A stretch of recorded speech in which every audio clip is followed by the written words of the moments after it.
साथियों नमस्कार, मैं अनुराग शुक्ला स्वागत करता हूं आपका अपने इस चैनल पे। साथियों, हम सभी अपने जीवन में विभिन्न प्रकार के कार्य करते हैं अपनी जीविका को चलाने के लिए। समाज में हमारा योगदान होता है और समाज का हमारे जीवन में योगदान होता है। और कई परिस्थितियां ऐसी हमारे जीवन में आती हैं जो हमारे लिए अनुकूल नहीं होती, लेकिन फिर भी हमें अपने जीवन को उसके हिसाब से जीना पड़ता है। परिस्थितियों के हिसाब से जीवन को हमें बनाना पड़ता है।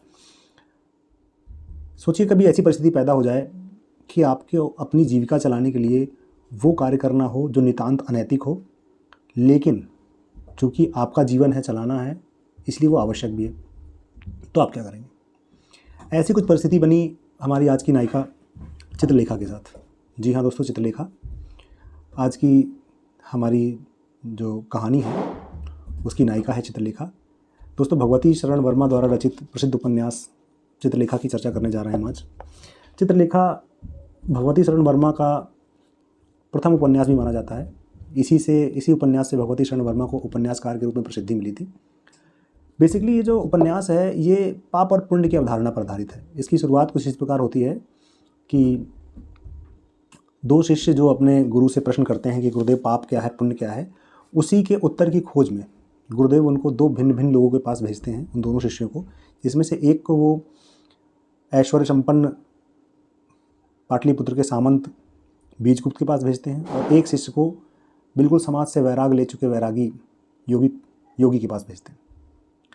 दोनों ही अलग अलग परिस्थितियों में अपने जीवन को जीते हैं और अलग अलग परिस्थितियों में जीते हुए वो अपने जीवन को में ऐसे अनुभव करते हैं अपने जीवन में जो उन्होंने उससे पहले कभी नहीं किया था। और अंत में दोनों की पाप और पुण्य की अवधारणाएं बिल्कुल अलग अलग होती हैं। परंतु मूल जो बात है वो ये है इस कहानी में कि इस पाप और पुण्य की अवधारणा में खोजते हुए आप इसमें ये भी पाएंगे कि प्रेम और लगाव, इन दोनों चीज़ों में क्या अंतर है। आपको पढ़ने पे ये पता लगेगा कि कब हमें किसी से लगाव होता है और कब हमें किसी से प्रेम होता है। आप प्रेम की गहराई को महसूस कर पाएंगे जब आप इस उपन्यास को पढ़ेंगे। तो ये मैं बिल्कुल पूर्ण विश्वास के साथ कह सकता हूँ कि आप प्रेम की उन गहराइयों को जानेंगे जिन पर शायद आज तक आपका ध्यान नहीं गया होगा। इसका एक प्रमुख प्रसंग है जो मैं आपको बताना चाहूँगा। जो हमारी चित्रलेखा है, जो हमारी नायिका है, ये चित्रलेखा एक बहुत ही विदुषी स्त्री होती है, ब्राह्मण कुल की होती है और बहुत ही विद्वान स्त्री होती है, बहुत ज्ञानी होती है। इसका विवाह हो चुका होता है, अपने पति के साथ ये बहुत खुशी से रह रही होती है, लेकिन दैवीय परिस्थिति के कारण इसके पति की मृत्यु हो जाती है और ये अपना जीवन एक विधवा के रूप में वैराग्य जीवन व्यतीत कर रही होती है। तभी इसके जीवन में एक व्यक्ति आता है जो कि मगध राज्य का एक सैनिक होता है, पाटलिपुत्र राज्य का एक सैनिक होता है। उससे इसको प्रेम हो जाता है।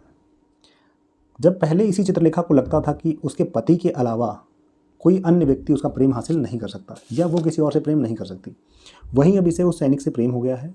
उससे इसका विवाह होता है, इन दोनों की एक संतान भी होती है, लेकिन नियति को कुछ और ही मंजूर था।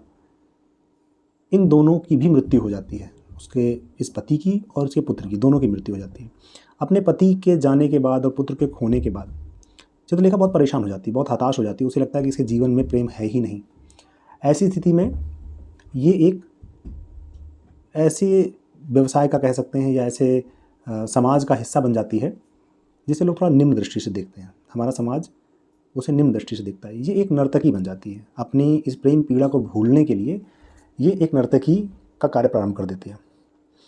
इसे पूर्ण विश्वास हो चुका था कि उसे अब जीवन में किसी और से प्रेम नहीं हो सकता। जिससे प्रेम था वो उसका पति था और वो जा चुका है। अब इसे पूरा जीवन उसी के वैराग्य में गुजारना है, लेकिन नियति को कुछ और ही मंजूर था।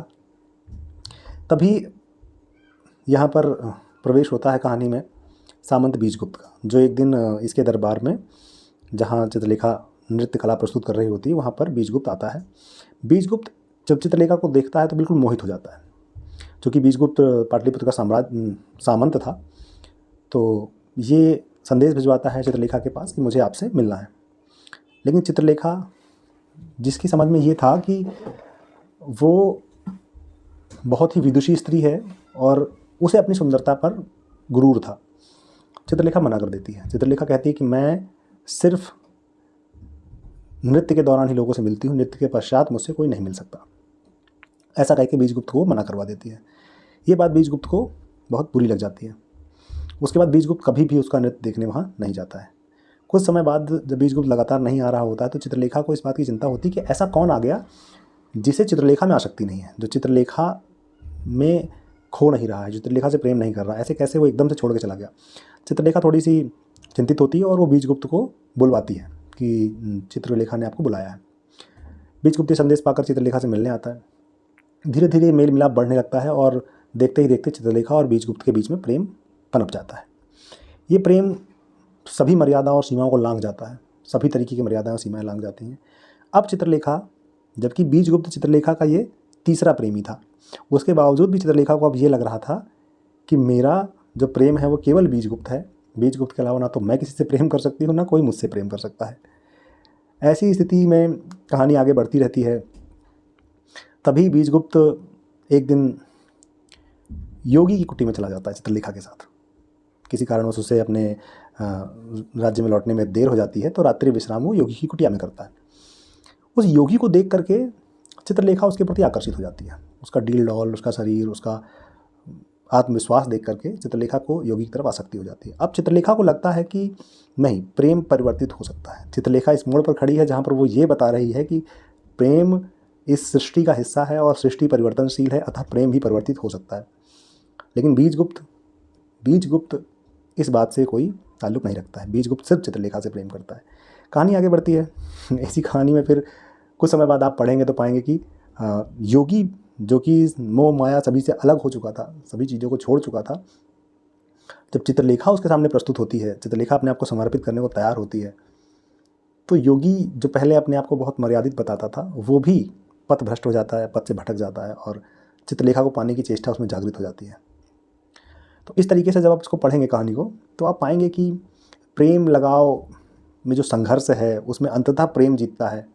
और किस प्रकार जीतता है, मैं चाहूँगा कि वो आप इसे स्वयं पढ़ करके देखें।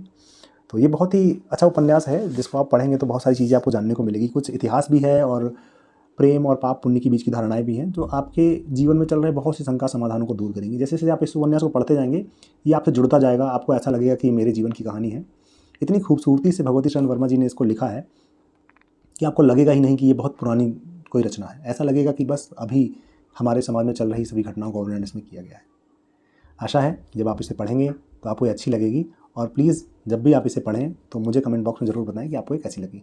और साथ ही साथ हमारे चैनल पे आपको इसी प्रकार के उपन्यासों से संबंधित संक्षिप्त जानकारी आपको मिलती रहेंगी। हम जानते हैं कि आज की भागदौड़ भरी ज़िंदगी में किताबों से जुड़ पाना इतना आसान नहीं है, लेकिन यकीन मानिए कि अगर आप एक बार इन किताबों से दिल लगा लेते हैं तो फिर जीवन बहुत आसान हो जाएगा आपका। आपको किसी ऐसे व्यक्ति की आवश्यकता नहीं होगी जिस पे आप आश्रित रहें।